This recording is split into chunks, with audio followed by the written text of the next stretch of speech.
Hello, everyone. Welcome to Financial Decisions. And I'm Engineer Oscar Pioganiza, and my topic is about uh, introduction to financial statements. So, without further delay, here is the content of my presentation. So, for my topic, I will be discussing different financial statements or core documents of financial statements. We have the balance sheet, income statement, cash flow statement, equity statement, and notes to the financial statement. So aside from those financial statements, I will be discussing the differences between bookkeeping and accounting, as well as materiality assessment. So let us continue on the next slides. So I only have 20 slides here, so I'm pretty sure that I will be having a short discussion for this particular topic. So again, let's start with the balance sheet. Typically, or basically, balance sheet is one of the core financial statements that provides a snapshot, no, or summary of a company's financial positions. These snapshots include assets, liabilities, shareholder equity at a specific point in time. No? Later on, I will be providing you an example of a balance sheet. No? So for again to define what is balance sheet, it is a financial statement, no, that provides a snapshot of a company's financial position. No? It includes again assets, liabilities, and equity at a specific point in time. So ano-ano ba? What are the key components of a balance sheet? So we have assets, liabilities, and shareholder equity. When we say asset, these are the things that you own, no? Or what you own. Normally, these are cash, inventory, receivables, and properties. No? Marami pa tayong iba't ibang assets, but in this slide, ito lang aming naibigay. No? Cash, inventory, receivables, and property. On the other hand, liabilities. No? One of the key components of a balance sheet is the liabilities. It is what you owe. No? Usually, ito yung mga utang natin, no? Loans and debt and payables. So these are the liabilities. Shareholder equity, these are the capital invested by the owners. So those are the key components of a balance sheet. So ano bang purpose and importance ng isang balance sheet? So again, snapshot in time. So alam natin, no, kung ano bang period na kino-cover ng isang balance sheet. It shows financial health on a specific date. For example, December 31, 2025, or so on and so forth.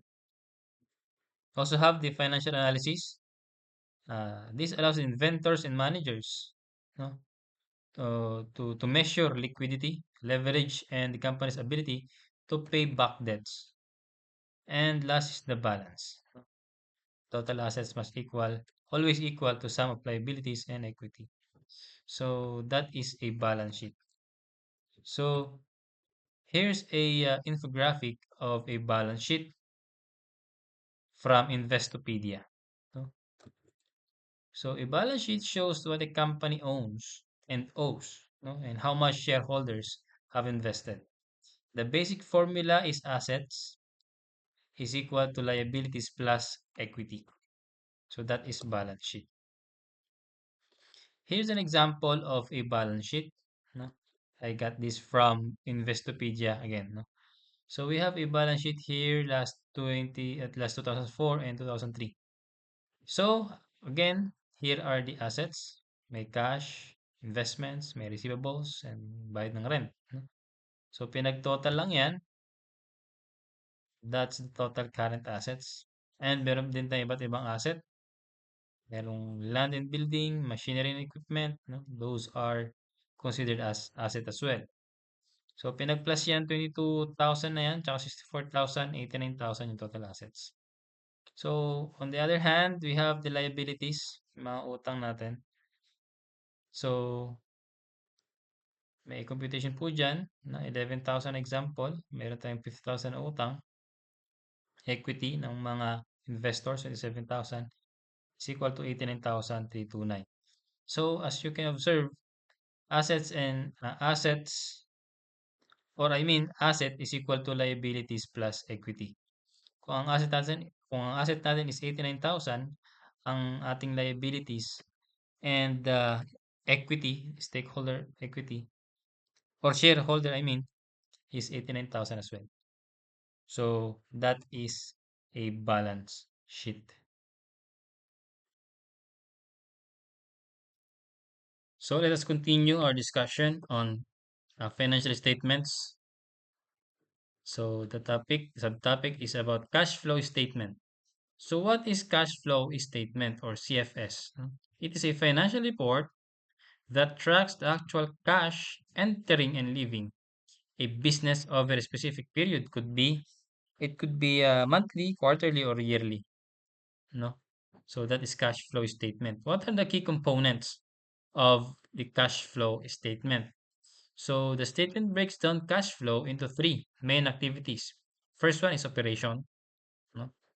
Cash generated from core business functions, no? Such as sales and payments to suppliers. Next one is the investing activities, the cash used for purchasing or selling long-term assets like property and equipment. Last is financing activities. When we say financing activities, cash flow related to loans, equity, and dividend payments. So those are the key components and purpose of cash flow statement.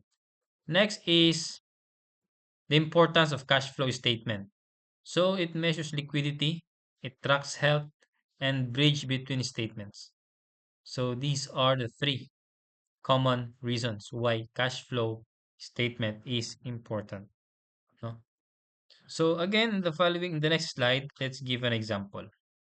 So I have here two examples of cash flow statement from different uh, uh, stories of a companies. No? So on the left side, we have the cash flow statement company XYZ. On the right side, we have the company A cash flow statement. So let us begin and understand the cash flow statement of company XYZ. Okay. So first again is the cash flow from operating activities. Under the company, the XYZ, these are the numbers. So from the operations, they have 10,000, 15,000, 15,000, 2,000. So amounting to 42,000. No? And meron silang inventory increase na 30,000. So from 40,000, less mo dito 30,000, meron kang 12,000 na income sa operations. So nangyari, oops, 2M plus 12K is 2,012,000. So nangyaring 12,000 ito kasi 40 pinag-plus-plus po ito, no? Pinagsama-sama itong additions to cash, then iniles tong inventory na amounting to 30,000. So 42 less 30 is 12,000. No? So meron kang net dyan na 2.012 M. Then nag-invest sila sa equipment amounting to 500K. So ililes po natin yung investment nila na yon dito. So magiging 15,012. 15, yeah, 15,012 muna, no? Then meron tayong financing cash flow amounting to 10,000. So yung 1512 plus 10,000 is 1522. So that's the cash flow statement of the company XYZ. Okay. So again, different companies, different terms, terminologies, and different breakdowns of cash flow statement. Okay. So let us proceed with the company company A. Okay. So again, it is divided into three activities: cash flow from operations, cash flow from investments, and cash flow from financing activities. So, katulad po ng cash flow statement ng XYZ, pagsasama-samahin muna natin yung operation activities. So, ang total nito is 10 plus 15, 25 plus 10 is 35. Tama po, no? 10 plus 5 is 15 plus 15, 30 plus 5 is 35. So, yan po ang net cash sa operational or operation activities. From investing activities, we have 20 and 10. So, the total is 10. So, paano po nangyari yan? The example here is nag-invest sila ng 20,000 sa property, plant, and equipment, pero nakabenta sila doon ng 10,000. So, yung expenses nila less profit is 10,000. So, yan po ang nakuhang investing cash nila sa investing activities. Then, for the financing activities, meron silang kinitang 20K and nagbayad sila ng mga dividendo sa kanilang mga shareholders. So, 15,000 na lang. Okay? So, ang nangyari ay the total net increase in cash is 40K. Paano ba naging 40K yan? So, ang computation po dito is 35,000 less 10,000 is equal to 25,000. Ano? 35 minus 10 is 25 plus 15 is equal to 40,000 income. Tapos may beginning balance tayong 10,000. Pag kukunin natin yung ending cash balance is amounting to 50,000 US dollar. So, for the next month or for the next quarter, ito na magiging beginning balance natin, 50K na. So, that's the cash flow statement for the company A. Okay. Let us continue on the next slide, the equity statement. Okay. When we say equity statement, it is a key financial report that reconciles the opening and closing of balances of a particular business's equity over a specific period. No? It shows how net profit, net loss, dividends, and share issuances impact value. Ano ba ang purpose ng equity statement? So, it bridges income statement and balance sheet, provides transparency into how equity changed during the accounting periods. So, these are the key components of equity statement. We have the opening balance, no? The opening balance, net income or net loss. We also have the dividends. These dividends are payments made to shareholders, no? And the share transactions, other adjustments, and closing balances. So these are the key components of the equity statement. So let us continue on the next slide for an example. no? So we have here on the left side is an example of statement of owner's equity or equity statement, and another equity statement for a generated company, Cleopatra Limited. So again, these are the particulars of a equity statement. We have the opening balance, ano? Sabi nga kanina, meron tayong opening balance na kasama dyan. So may opening balance, and we also have the income, loss, and dividends. So makita nyo po dito sa left side na may income, may loss, and may dividend. And with those particulars, isasama na rin natin dyan yung closing balance. no? So wala pang ibinigay na figure dito, but the core components are visible. No? The opening balance, the net income, the net loss, and the closing balance. So let us continue on the next example, the Cleopatra Limited, no? Equity statement for the year 28 February. Yan. So, may opening balance tayo. Meron tayong net income. Meron tayong loss like dividends and profit and closing balance. So as you can see, no, starting March 1, meron tayong 80,000 pounds yata itong ganitong symbol, no, na 80,000 shares. And meron silang kinita na 33,300. And under this 33,000 na to is meron tayong dividend na binayaran na 24, no? So pagka itong pinag-plus mo 'tong 33 tsaka itong 76, i-less mo 'tong 24 is equal to 107,000. Okay? So the total equity is about 80 plus 33 is 113. I-less mo 'tong 24, plus mo 'tong profit is equal to closing balance of 187,100. So pwede niyo pong i-try computein 'yan, ano?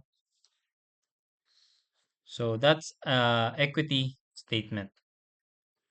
So next is the notes to financial statements. When we say notes to financial statements, so basically these are detailed uh, definition or terminologies in the financial statement.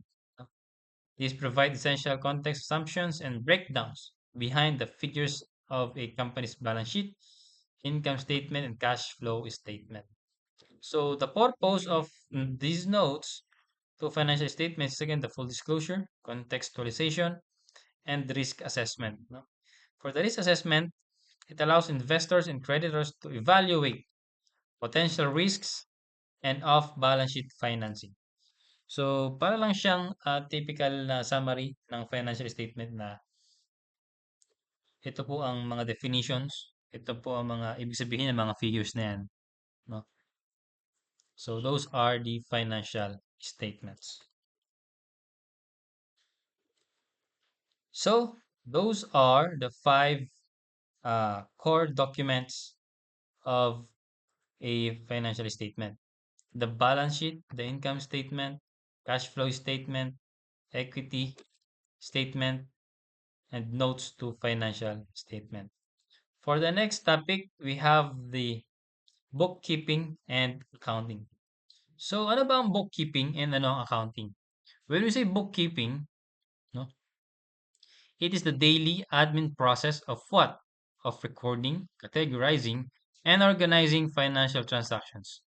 So, ang tawag sa gumagawa ng mga yan is bookkeepers. Okay? So, trabaho ng bookkeepers is bookkeeping, the daily administrative process of recording, categorizing, and organizing financial decisions. On the other hand, we have the accounting. The accounting is the higher level analysis and interpretation of data to create financial reports, no? And strategic business insights.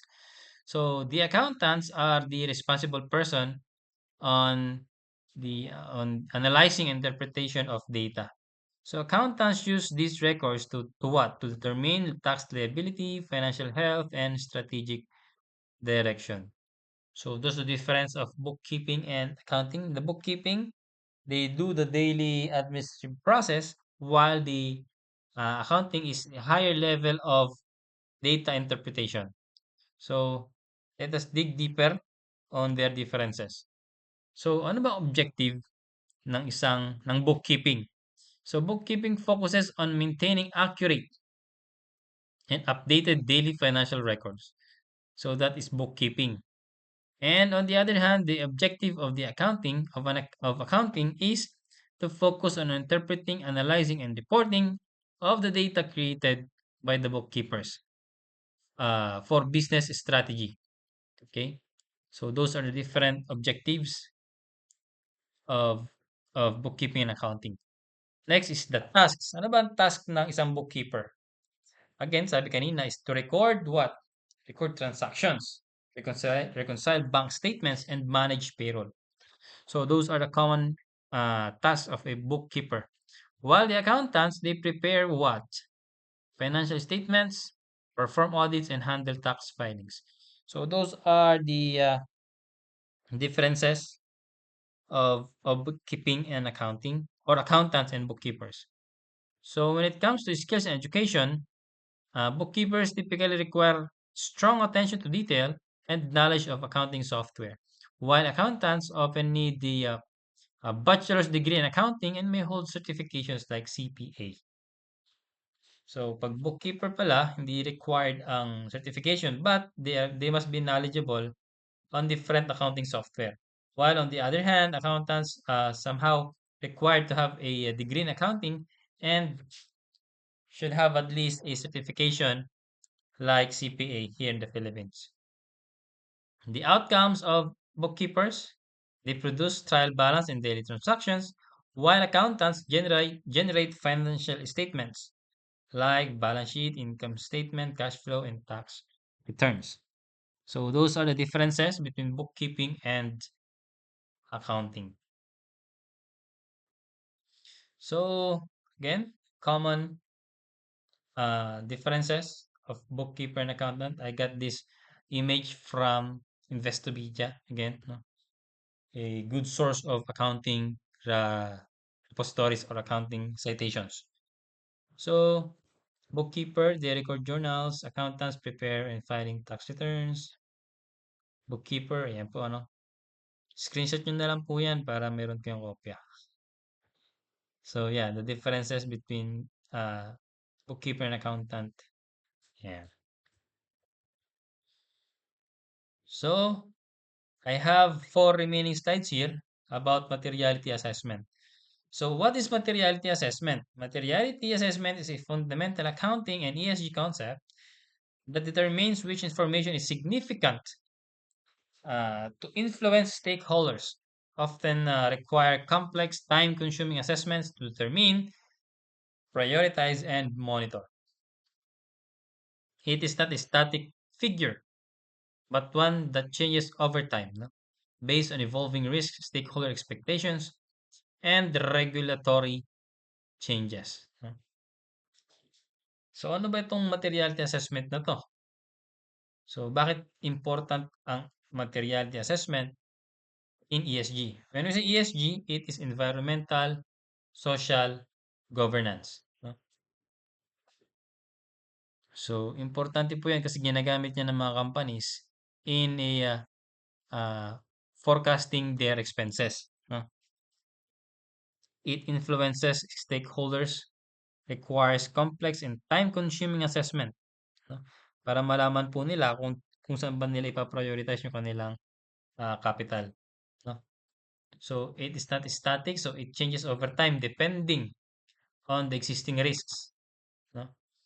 And stakeholder expectations and regulatory changes. So if may changes sa mga batas or policies governing your company, so there must be a updated materiality assessment. So again, here's a sample figure on materiality assessment.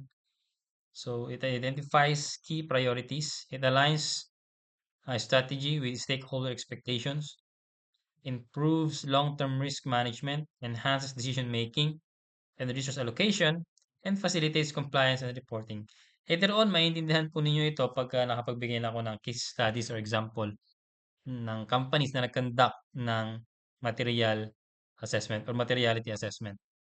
So, ito po ano, yung iba't ibang reasons bakit importante ang materiality assessment in ESG. No? So, identifies priorities. No? It allows the company to direct its resources and efforts toward the issue that will have the most significant impact on its operation and reputation. No? And aligns with the stakeholder expectation kung ano ba ang gustong mangyari ng mga investors, ng mga employees and customers. No? So iniintindi din po ng company yung mga expectation ng kanilang mga stakeholders. This includes the investors, the employees, and the customers.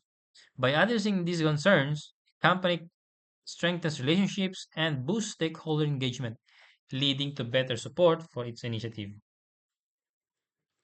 Improves long-term risk management. No? Through this process, no, the materiality assessment, companies can anticipate and prepare for future risks such as regulatory changes or climate impacts. So meron na po tayong ano dito, no? Term na climate impact. So recognizing these risks early allows organizations to be proactive rather than reactive, safeguarding their long-term sustainability. And we have enhances decision making and resource allocation. So if a materiality assessment helps businesses make informed decisions about where to invest, reducing the chance of wasted resources on less important issues, and facilitates compliance and reporting with growing regulatory demands and requirements. Materiality assessment allows companies to disclose and address the most relevant and significant topics in their sustainability reports.